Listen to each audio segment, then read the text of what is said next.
Om Sahana Vavatu Sahanau Bhunaktu Sahaviryam Karavavahai Tejasvinavaditamastu ma vidvishavahai. Om Shanti Shanti Shanti. We started studying Dhyana Shlokas last week. Dhyana Shlokas is the invocatory prayer given by Swami Madhusudana Saraswati for the Bhagavad Gita. And Srimad Bhagavad Gita is a conversation between Arjuna, the student, and Sri Krishna, the Guru. Before studying the Gita, Swami Madhusudana Saraswati has given about 9 shlokas. They are called as Dhyana Shlokas or Gita Dhyanam. And this is to tune in our complete personality to be able to absorb the knowledge. So, the thought flow in Dhyana Shloka is such that in the first shloka, Gita is worshipped as mother. Gita is worshipped as mother. Amba, he says. Amba means mother. Gita is worshipped as mother. And then in the second shloka, sage Vyasa is worshipped. Salutations to sage Vyasa, who is the author of the Bhagavad Gita. And in the third shloka, Sri Krishna is worshipped, who is the Guru in the Bhagavad Gita. He says, Prapanna Parijataya Totra Vetraika Panaye. Jnanamudraya Krishnaya and Prapanna Parijataya Totra Vetraika Panaye. What is it? What is that verse saying? Sri Krishna, the Guru, is showing the path towards evolution, as well as another option is the mechanical existence. So obviously the Guru is trying to tell us that we must get to the self, get to the higher. And then the fourth shloka, till which we have seen last week, we've done up to 4. Fourth shloka says Sarva Upanishadaha Gavaha. So the fourth shloka is saying that the Bhagavad Gita is the summary of the Upanishads. The entire Bhagavad Gita is nothing but the summary of Upanishads. And the gist of the Upanishads is Gita, and it is milked by Sri Krishna, and Arjuna is the calf. But the message of the Gita is universal, and it is taken in and it brings about transformation only to people who strive with pure intellect. This is what he said in shloka number 4. Now today we will see 5 onwards. In shloka number 5, there is a subtle emphasis on Karma Yoga, and 6, there is a subtle emphasis on Bhakti Yoga. 7, there is an emphasis on Jnana Yoga. These are the 3 yogas at 3 levels. Karma Yoga at the physical body level, Bhakti Yoga at the mind level, and Jnana Yoga at the intellect level. All these yogas have to be done by all of us. The proportion may vary. Some might have to do more of karma, some might have to do more of bhakti, some might have to do more of jnana, but all the 3 yogas have to be done by all of us, depending upon our personality type. Some are more, action oriented, some are more emotional, some are more intellectually bent. So according to that, you got to follow a particular sadhana probably more, but all the other sadhanas also have to be done together. Like I said, Karma Yoga reduces the bulk of our desires. The quantity is reduced. And then Bhakti Yoga changes the quality of our desires. And Jnana Yoga gives us the higher direction to our desires. So we have to follow all the 3. And when we follow all the 3 sadhana, what is the effect of that sadhana? What happens? What changes do we go through internally and externally? That he talks about in shloka number 8. The fruit or the effect of sadhanas. And the effect of the sadhana is tremendous dynamism and peace of mind, progress in life. As a result, what happens is our mind rises above the material world and it is now ready to meditate upon the higher. It is ready for dhyana. So therefore, the last shloka, number 9, he talks about meditation and realization of the self. This is the thought flow. So we have done up to verse number 4. Let us now do verse number 5. We'll chant verse number 5, Dhyana Shlokas. Vasudeva sutam devam kamsa chanuramardanam devaki paramanandam krishnam vande jagadgurum. Vasudeva sutam devam kamsa chanuramardanam devaki paramanandam krishnam vande jagadgurum. Vasudeva sutam. Vasudeva, the father of Lord Krishna. Sutam means son. So the son of Vasudeva. Devam, divine child. Who is the divine child of Vasudeva? Sri Krishna. He says Krishnam. Krishna means Sri Krishna is the son of Vasudeva, the divine child of Vasudeva, who is Devaki Paramanandam, who was a great joy to his mother Devaki, supreme bliss to his mother Devaki. I salute that Krishna, right? I salute that Krishna. What kind of Krishna is he? Who destroyed Kamsa and Chanura. Kamsa and Chanura. Kamsa took away the kingdom from Ugrasena with the help of his chieftain Chanura. And these two, Kamsa and Chanura, took away the kingdom Mathura. Mathura means sweetness. The kingdom which is sweet, that represents our personality. Our personality is peaceful until it is usurped by egocentric desires and egoistic attitude, which is what is represented by Kamsa and Chanura. Basically, when the ego takes over, then the land of peace gets completely disturbed. Instead of PEACE, it becomes PIECE. Agitations and all that starts. So, Kamsa and Chanura, who represent the ego, took away the peace. Agitations started in the personality. That is what you need to understand.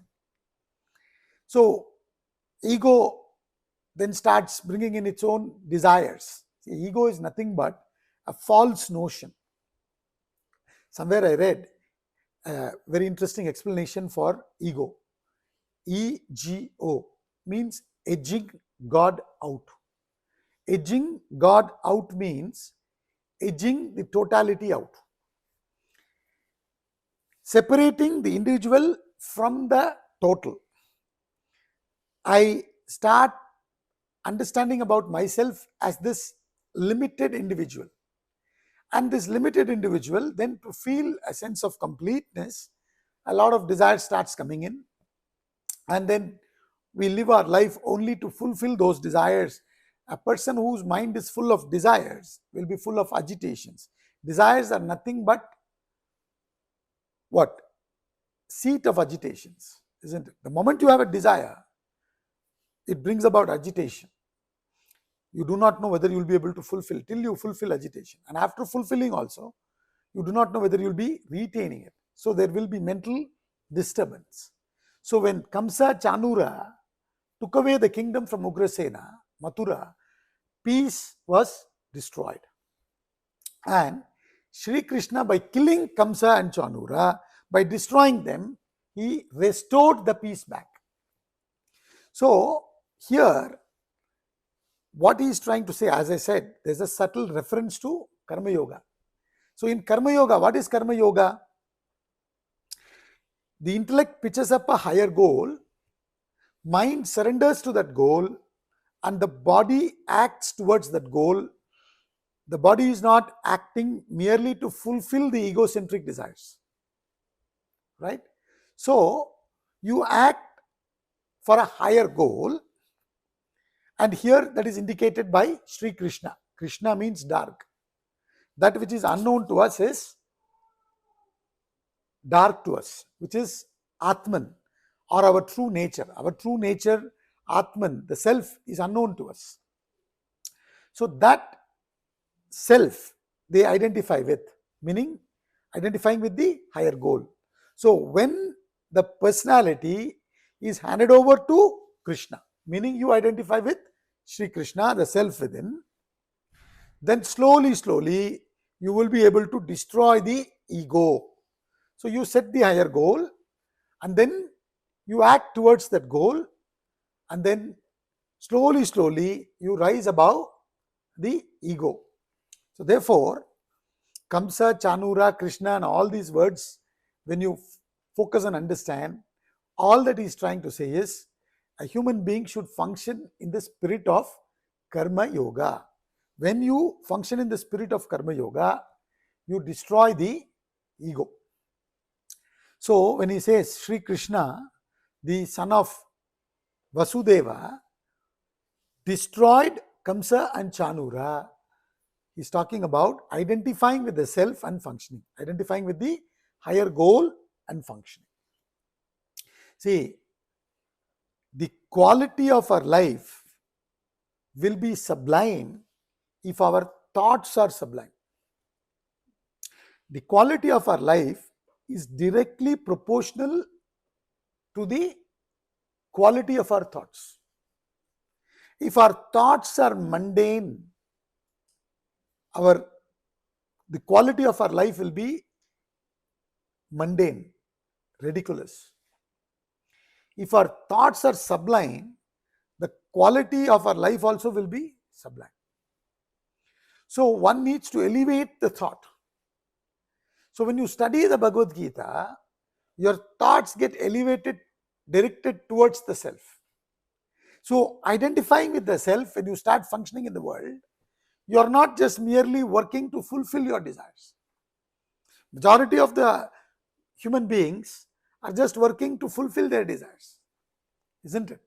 Whereas when you start understanding the Gita, you would start living life to give, not to take. You would be pitching up a higher goal and functioning. Thus, when you function, you will destroy the egocentric desires and egoistic attitude. Kamsa and Chanura. So that reference is there for Karma Yoga.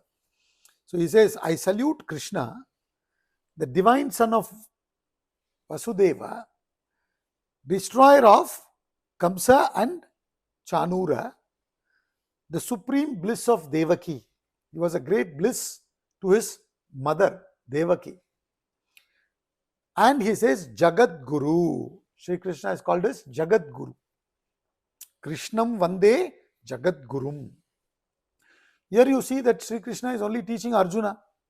He is only the Guru of Arjuna. Then why is he called as Jagat Guru?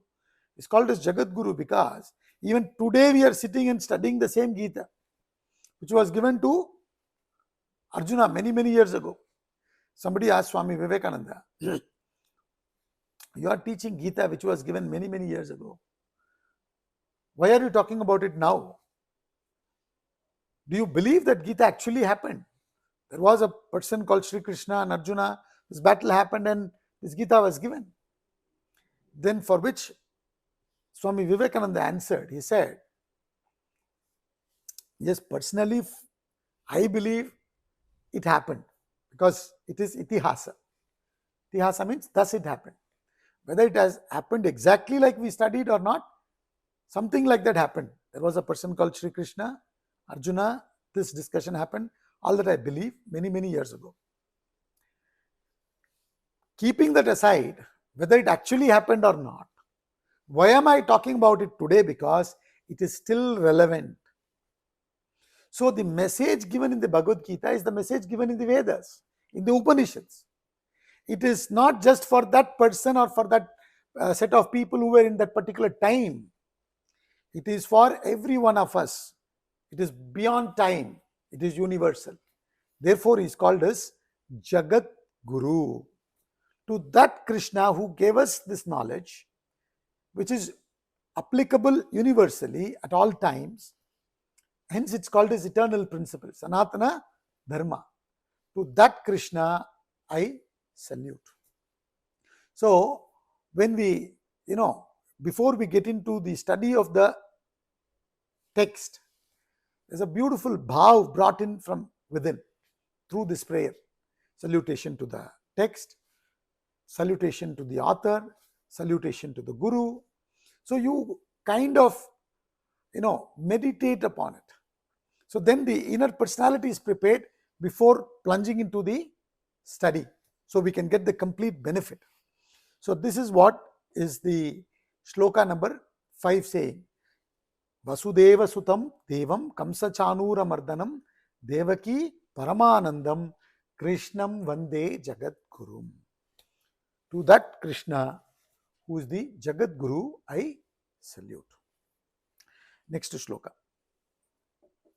Bhishmadrona Tatha Jayadrata Jala Gandhara Nilotpala Shalyagrahavati Krupena Vahani Karnena Velakula Ashwattama Vikarna Gora Makara Duryodhana Vartini Sotirna Kalu Pandavairana Nadi Kaivartaka Keshavaha. This is another beautiful shloka. In this shloka, there is a reference to Bhakti Yoga, directing your emotions towards the higher. Karma Yoga is directing your actions towards the higher. Bhakti Yoga is directing the emotions towards the higher. Bhakti means surrender. Surrender, when you say, it is surrendering the ego, self-effacement. Bhakti is not surrendering the inquiring spirit. Are you with me? It's not surrendering the inquiring spirit. It's not blind faith. It is sublimation of the ego. So, here what he does is, he is saying, the Pandavas had to cross a mighty river. He is comparing this Mahabharata war to a battle river. And he says the Pandavas had to cross this river safely. And with the help of Sri Krishna, they crossed this river. Ego has a choice. What is the choice? Either to identify with the higher or constantly identify with the mundane material objects, people, and try to protect itself through these mundane acquisitions and enjoyments. And majority of us choose that. Like I said, ego means what? Edging God out, edging the total out. Then you start believing yourself to be this separate entity, isn't it? You kind of separate yourself. This is a false notion. But when you start emphasizing that false notion over a period of time, you start becoming that false notion. That is what has happened. See, they say psychologically, if you keep repeating a false statement, untruth, lie for a period of time, you are the one who is saying the lie over a period of time. But the fact that you've been repeating it for a long period of time, you would start believing it. This is what happens. So this is what started happening, From childhood, we started believing that we are this personality. And then now, we are this. We are not believing, we are this. So this ego is limited. So it wants security. So it can get security from the absolute. But the ego doesn't know that, it is ignorant. So what does the ego do? It tries to find security in the material objects, material experiences. That's what the ego does, right? So the ego wants to acquire more and more and more. So through these acquisitions, the ego wants to feel safe. But that doesn't happen, right? So when you get that jnanam, not necessarily the highest jnanam, even little bit jnanam. In Vishnu Sahasranama, there's one nama for Lord Vishnu. It's called Ekapat. Ekapat means, what it's saying is, this entire universe is just covered by Vishnu in 1 feet. Meaning, it is just a small part. For us, this universe, when we say universe, all the universes put together, whatever universe science talks about, all of them put together, the whole thing is just a small speck from the glory of the divinity, from the glory of that infinity. This universe is infinite from our point of view, but from that divinity's point of view, this universe is just a small speck. In the 11th chapter of the Bhagavad Gita, which is called as Vishwarupa Darshana Yoga, yoga of cosmic form, universal form. And in the same Vishnu Sahasranama, in the beginning when the dhyana is done, there is a particular shloka. It says, Bhupadau. Bhupadau yasya nabhir vyad asuranilat chandra suryau cha netre. Bhupadau means this earth is the feet of the Lord, and heaven is the head, and Chandra Surya, the moon and the sun, are his eyes. What he is trying to say in Vishnu Sahasranama is, that is the universal form of Vishnu, meaning the grandeur of the total.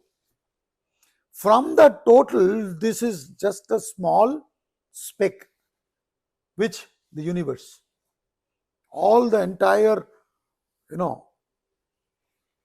universe, everything put together, the total.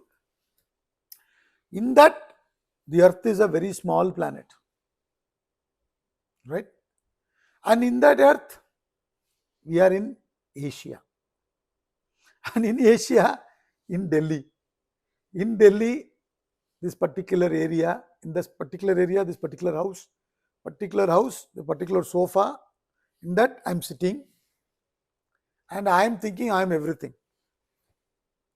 So even if this knowledge we get, right, we understand the insignificance of this ego. Then we begin to understand that we are a spoke in the wheel of life. And when we develop that feeling, that is called bhakti, right? So associated with that feeling, there will be attitude of gratitude and all that. So he says here, he is emphasizing that bhakti with the help of Sri Krishna, right? With the help of Sri Krishna, Arjuna and the Pandavas, they were able to safely cross the river of Mahabharata war. Mahabharata war signifies what? Our samsara, this daily life, the challenges of our daily life. So this is the gist of this shloka. See, when the snake is around Lord Shiva's neck, the snake can inquire about the well-being of Garuda. Garuda is the bird, eagle, with the white-necked bird. So Garuda can finish off the snake, right? But the snake is around Lord Shiva's neck. Being around Lord Shiva's neck, snake can ask Garuda, how are you? When the moment the snake comes down, it will be finished. So, we should constantly identify with the divinity that protects us. Even now when we are thinking, that I have done tremendous work, I'm doing this, I'm doing that, I'm teaching Gita, giving this knowledge to people, etc., etc. When you think, what you are forgetting is the entire Guru Parampara that gave you the knowledge. The Parampara gave the knowledge to your Guru and the Guru gave it to you. And you are talking that to people. So, develop that humility, so that when you identify with the higher, then your emotions get chastened, purified. The quality of the emotion improves. And that's what he talks about here. So he says, Bhishma Drona Tata. Tata means banks. This river, Rana Nadi, he says later on in this shloka. Rana means what? Battlefield. Rana, battle. Nadi means river. So for this battle river, Bhishma and Drona are the banks. They are the ones who are protecting this, isn't it? Bhishma is the great grandfather of Arjuna, the Pandavas. And Dronacharya is the Guru, from whom they learnt all the, archery, everything they learnt from him. So these two stalwarts are the ones who are protecting this battle river, he says. Bhishma Drona Tata Jayadratha Jala. Jayadratha is the water. The water in the river is Jayadratha. Right? And then he compares all these personalities, meaning challenges. And then he says, with the king of Gandhara as the blue water lily. Gandhara Nilotpala. See, when you are traveling in the water, from the surface when you see, these flowers look beautiful. But by chance you fall into the water, what happens? The stems of this flower, you will get stuck in. You will not be able to pull yourself out. So he says, Gandhara Nilotpala. Shalya was the charioteer of who? Karna. Shalya was the charioteer of Karna. So he says, Shalya, he compares him to shark. Shalya Grahavati means shark, powerful shark. And then Kripena Vahani, Kripa. Before learning from Dronacharya, they learned from Kripacharya. So that Kripa is also on the side of Kauravas. So he says, Kripa as terrible current in the water. Right? Kripena Vahani. And then he says, Karna. Who is Karna? He says, Shalya Grahavati Kripena Vahani Karnena Velakula. Karna has the breakers, the high waves. And with Ashwatthama and Vikarna. Ashwatthama is the son of Dronacharya. Vikarna is one of the brothers of Duryodhana. Kauravas were 100 in number. The eldest is Duryodhana. One of the brothers of Duryodhana is Vikarna. Relatively speaking, Vikarna is a good fellow. When Draupadi was disrobed in the parliament by the, Duryodhana and Dusasana, one fellow who stood up against that and said, what you fellows are doing is wrong, is Vikarna. Though he is the brother of Duryodhana. But then he was completely overpowered by Duryodhana and all of them. So he kept quiet. So that Vikarna and Ashwatthama as terrible crocodiles. Ashwatthama Vikarna. Gora Makara. Makara means crocodile. Gora Makara means terrible. Gora. Terrible crocodiles. They finish you. And Duryodhana is the whirlpool, he says. Duryodhana Avartini. The whirlpool. This is how the river is infested with the challenges. What is the river? Our daily life, samsara. Right? So many challenges. Challenges at the material level, physical level, emotional level, intellectual level. All these challenges are there. We are caught in. And we are still not seeking the help of divinity. Even if we are not seeking the help of divinity, it is the divinity that is supporting us. See, we are sitting in this earth. And the earth is constantly revolving. And because of that, we have sunset, sunrise and everything. And who is behind the sun? Who is behind the sun revolving? Who is behind the gravitational force? Everything. The earth should not be too close to the sun. It should not be too far away also. Who is maintaining all these things? There is some force, some power, which is unknown to us today. Like Shakespeare says, there is a divinity that shapes our end. To that divinity, when we bow down and maintain that humility, that attitude, it's very, very important. The deeper the attitude, the greater the heights we can scale in life. As human beings, we need to grow, right? In fact, Shastra says that even to get a human embodiment, you must have done some punya. Otherwise, it's not possible. And what we are doing is we are throwing away that opportunity, having been born as a human being. A human being can rise to greater heights, can rise to the height of Godhead, right? But instead of rising to that height of Godhead, what do? We waste our energy completely in the sense indulgence. All that we are interested is khao, piyo, maja karo.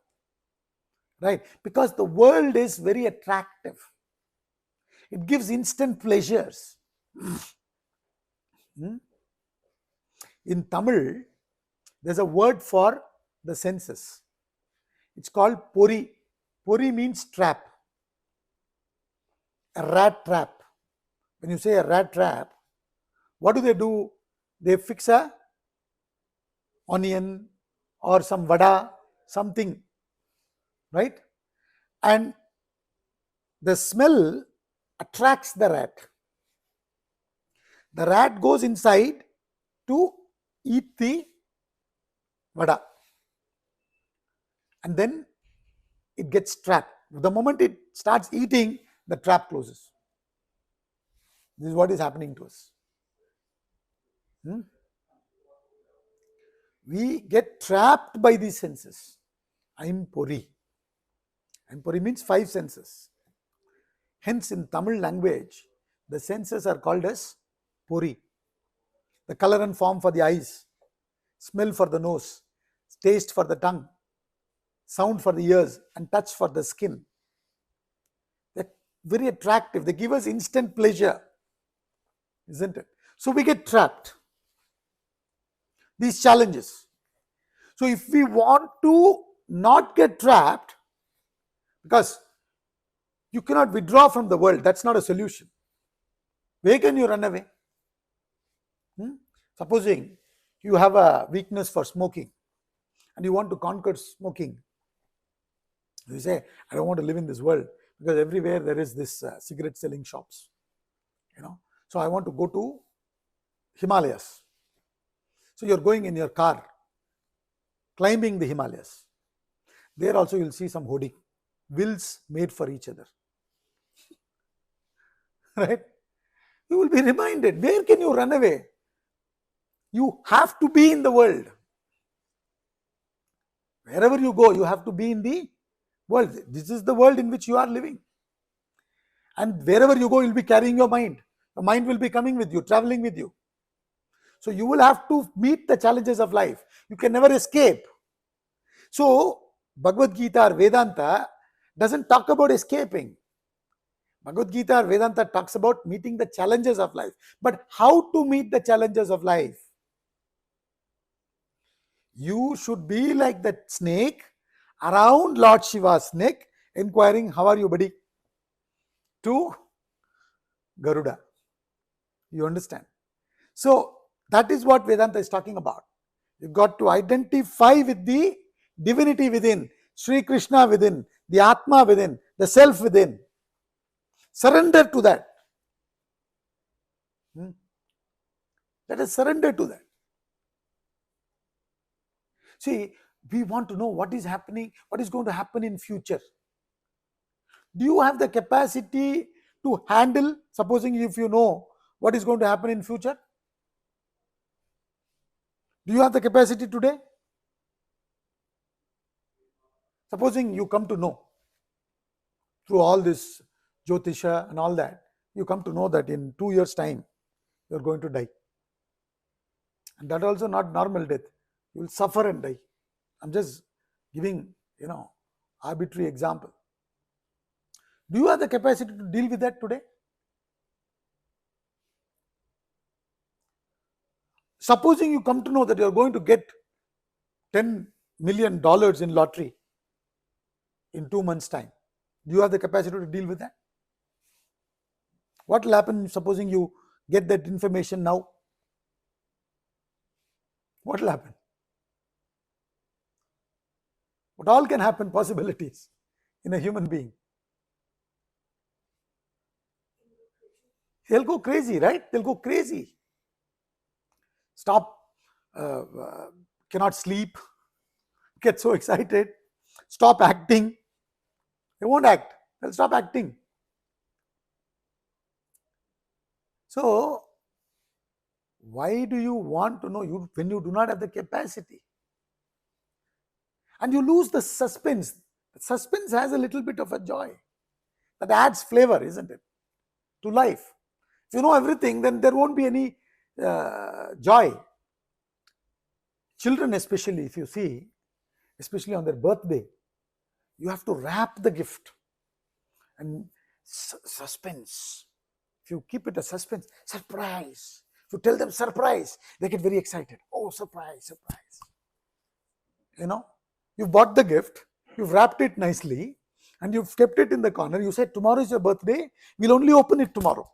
Can I see it today? Can I see it? They're so excited, they want to see. Why you want to kill that excitement? Isn't it? There is a divinity that took care of you when you were in your mother's womb. As soon as you come out of mother's womb, the milk is made available for you. The gravitational force is functioning. We are able to comfortably sit and give this talk. There is this divinity in the form of laws or whatever way you want to look at it, is constantly supporting. Right? So you identify with that and continue putting in your efforts. This is what Arjuna did. This is what the Pandavas did. That's what the shloka is saying. The battle river with Bhishma and Drona as its banks, Jayadratha as water, with the king of Gandhara as blue water lily. Who is this king of Gandhara he is referring to? Shakuni. Right? So the Shakuni, Jayadratha, Bhishma, Drona, and then Salya as the shark, Kripa as the current, Karna as the breakers, with Ashwatthama and Vikarna as the terrible crocodiles, Duryodhana as whirlpool, was indeed crossed over by the Pandavas with Keshava, Krishna, as the ferryman. Right? Sri Krishna is the ferryman, boatman. We have to identify with the divinity given to dharma, righteousness.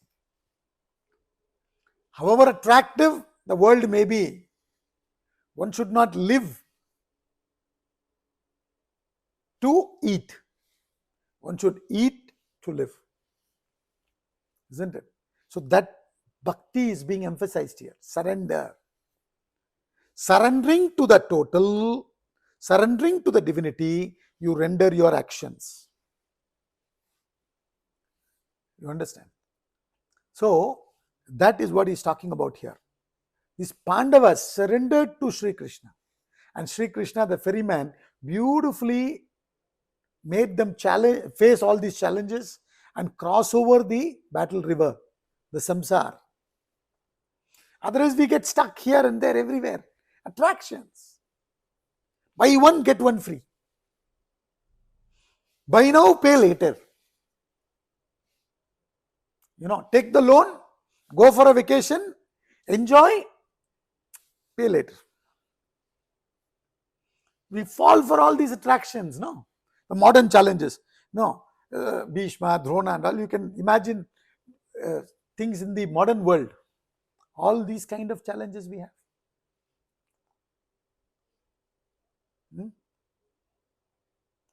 So, how are we going to cross these challenges and go from the shore of mortality to the shore of immortality? Go from limited individuality to the infinite reality.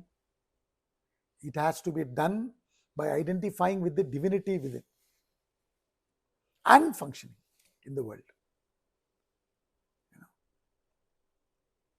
Prema Panduranga gives this one-liner bhajan.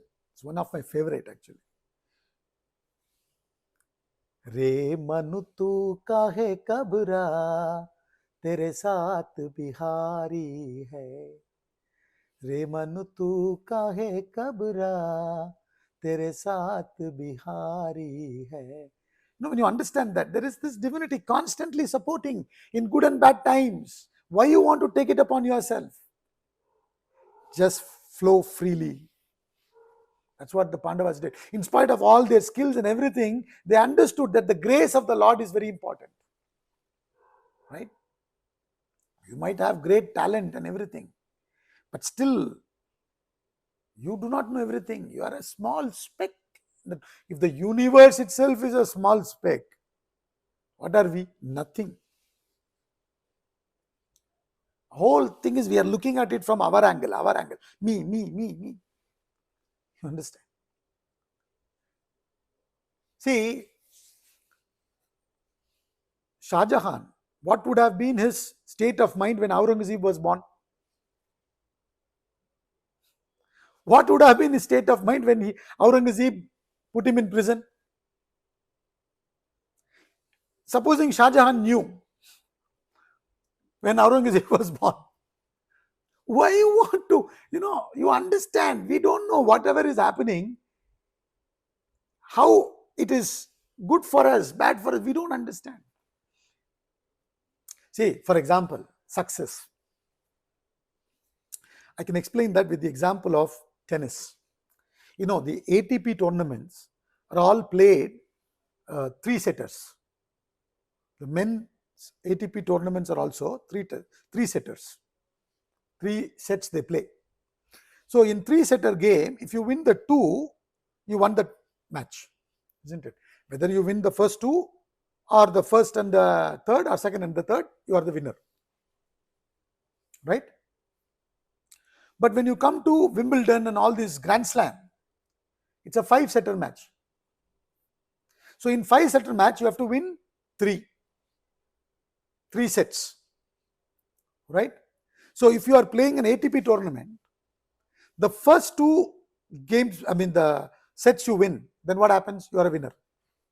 But in the Grand Slam, even if you win the first 2, you are not the winner. I still remember vividly a match between Stefan Edberg and Boris Becker. I think finals, Wimbledon finals. Those days, the court would not be covered if it rains. Nowadays, they do all that. So, first 2 sets, Boris Becker won comfortably. Edberg lost the first 2 sets and then it started raining. I think when it rained, if my memory is correct, Becker was leading the 3rd set. It started raining, so the players went in. They came after some time, maybe hours. They came back and the match started. Edberg played brilliantly. The last 3 sets he won. And he won the Wimbledon. If it was an ATP tournament, who was the winner? Becker. Because it was Grand Slam, Edberg had a chance and he won. We don't get the entire picture. Without getting the entire picture, we think winner, loser, good, bad. हमको पता नहीं होता है. We don't understand. We can't understand. We need to understand that we cannot understand. This is the problem. This is the problem. You know, what we know is very little. What we don't know is huge, humongous. We cannot know many things. So, this is something that we need to understand. I remember somebody who had lost both their legs. I came to know about them, their story. What had happened is they were to come back from a particular city to their hometown. So they had booked the ticket 2 days later, but some urgent work came, so they had to leave that very same day. So they came to the bus station to see if the tickets are available, but the tickets were not available. So they spoke to few passengers who had boarded the bus. So one fellow agreed. When they said, I had to travel urgently. So if you are not in that urgency, I have got the book tickets for the, 2 days later. If you don't mind, can we exchange? They said, okay. So this person traveled in that bus, and that bus met with an accident. Now, you don't know. From the other fellow's point of view, he would have been sitting there and he would have met with an accident. So in the Bhagavad Gita, he says, Gahana Karbano Gatihi. We don't understand the total picture. We cannot understand. Are you with me? So when something is happening to us today, we think it is bad, but it may be ultimate good. You are put in a difficult situation so that you are given an opportunity to become strong. Isn't it? If you are not given that difficult situation, you will not be strong. So therefore, instead of seeing it from the egoistic angle, we need to start seeing life from the total angle. So Pandavas were comfortably able to cross this samsara, this Rananadi, the Mahabharata battle. Comfortably they crossed over. Why? Because of the support of the divinity. If you think, I am doing everything, I, you will not be able to cross the samsara comfortably. Whereas if you surrender that I and function, you will be able to comfortably cross over. That's all he says. So it's very, very important. The bhakti. Where there is bhakti, there will not be bhaya. There is nothing to fear.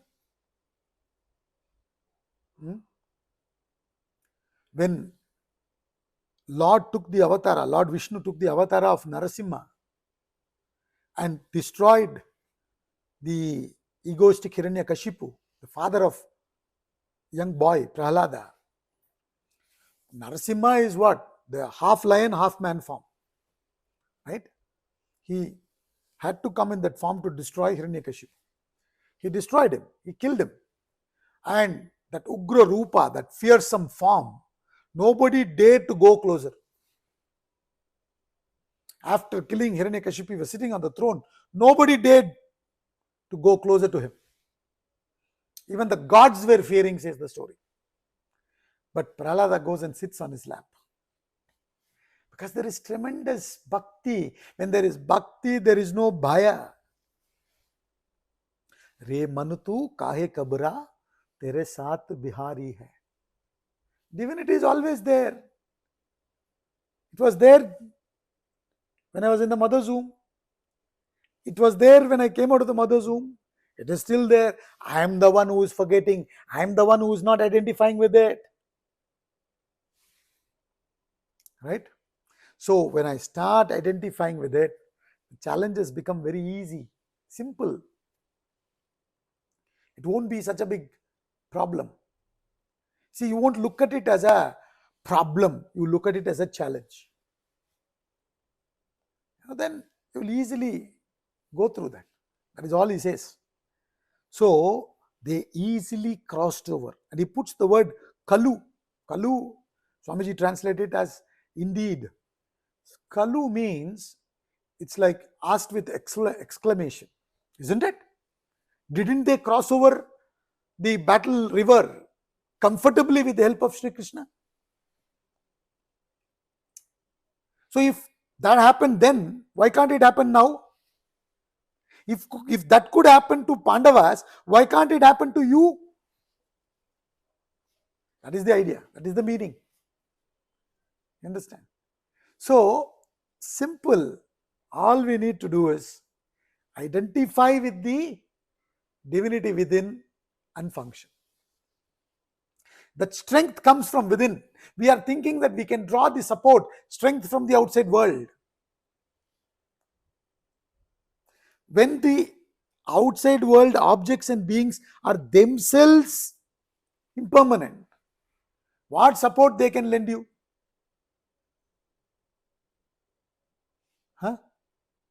When they themselves are impermanent. So therefore, we need to surrender to that permanent aspect, which is divinity, which is Sri Krishna. So therefore, he says, Bhishma Drona Tata. It's not easy to win the battle against Bhishma and Drona. Then all the other names, you forget about all the other names. Bhishma, Drona, Karna. If you remember these three names, is it very easy to fight against them and win the battle? Not at all. Right? So, how were they able to cross over these challenges? With the help of Sri Krishna. Meaning, when you look at a situation egoistically, it is burdensome. When you look at a situation egoistically, it is burdensome. When you look at a situation spiritually, it is a challenge that is presented to you to make you sharp. You understand? So hold on. Hold on to the divinity and move around. So where is the fear? That's all he says. Bhishma Drona Tata Jayadrata Jala Gandhara Nilotpala. Shalya. Shalya is an excellent charioteer. He in fact is a relative, of course, to both of them, but he wanted to come support Pandavas. He is related to Pandavas more than the Kauravas. He came to support Pandavas. But Duryodhana is a very, smart fellow. He did the arrangements on the way to Shalya. Such fantastic arrangements he made for Shalya. Shalya thought it would have been made by Pandavas only. And he said, he gave a word. He said, to whoever made these arrangements, to them I support.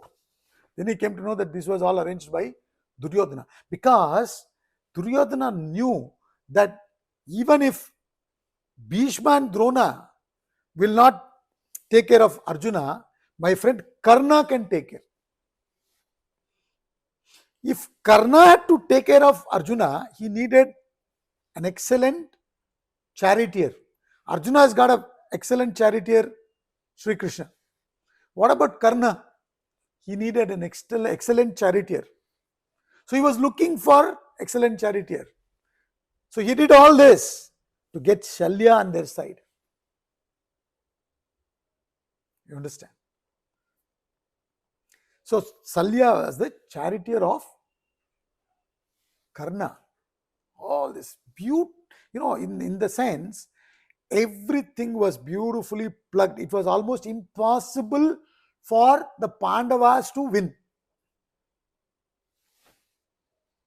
Impossible for the Pandavas to win. But that impossible was made possible because of their identity with the divinity. So without identifying with the divinity within, we are identifying with all kinds of rings. blue color, red color ring, to take care of this dosha, that dosha. You don't have to worry about anything. In Tamil they say, Naal en seyyum, kol en seyyum. What can the day do or what can the planets do if you identify with the divinity? Instead of identifying with the divinity, 10 fingers, 10 rings are there. Sometimes two in one finger. 20 rings. Thinking that this is going to help you.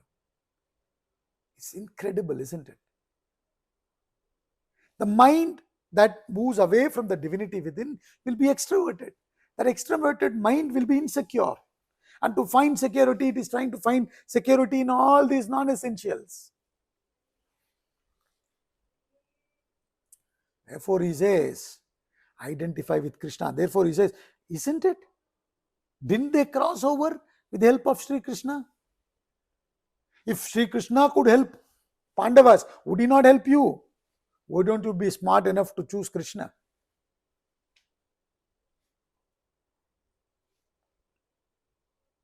Swamiji says, the value of dollar goes on increasing. He just puts it in that way. He says, the value of dollar keeps on increasing because in dollar it is written, in God we trust. He puts it like that. In God we trust, it's written. So do you trust in divinity? Do you trust in dharma? Do you trust in the laws of life? What do you trust? Do you trust these material objects and beings? What do you trust? Where is your faith? Where is your belief? Where is your trust? You've got to question that. So that is what he's saying. Did they not cross over? Indeed, was crossed over by the Pandavas with Keshava as the ferryman. So we need to hold on to the Shastras given by the Gurus. It is in our interest. It is not, for Shastras it doesn't matter. But if we hold on, the Shastras will guide us. And it will help us to face all these challenges. Because from within we have likes and dislikes. From without, the objects attracting objects. What will happen? Outside the objects are there. Inside the likes and dislikes are there. Within few minutes or seconds will be finished. Before you realize, you will be attracted and you will be completely destroyed. This is what happens, isn't it? I can take care of any challenge. You say that. In the morning you say, I will not drink. A fellow who is addicted to drinking, let us say. Morning he thinks, I will not drink. Evening is finished. So the power of the senses is there. So how to deal with them, how to overcome them? He says you got to identify with the divinity. Who talks about the divinity? Who explains the divinity to you? Who will give you the direction? The scriptures. Therefore, we need to make the scriptures as our friend. Right? So, that is what this shloka is talking about. That bhakti. So, shloka number 5, karma yoga. With identifying with the Krishna and you act, you will be able to deal with Kamsa and Chanura, the egocentric desires and egoistic attitude. And then if you identify with Sri Krishna and surrender, if you have that surrender bhav, prapatti bhav, then you will be able to meet with challenges easily and go from the shore of mortality to the shore of immortality. We'll see the rest of the verses next week.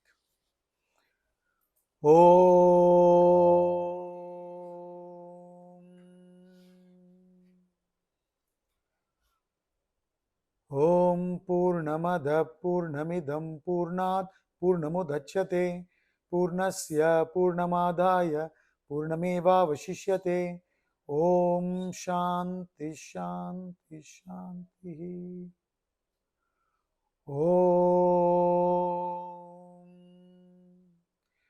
कायेन वाचा मनसेन्द्रियैर्वा बुद्ध्यात्मना वा प्रकृते स्वभावात् करोमि यद्यत् सकलं परस्मै नारायणायेति समर्पयामि. हरि ओम.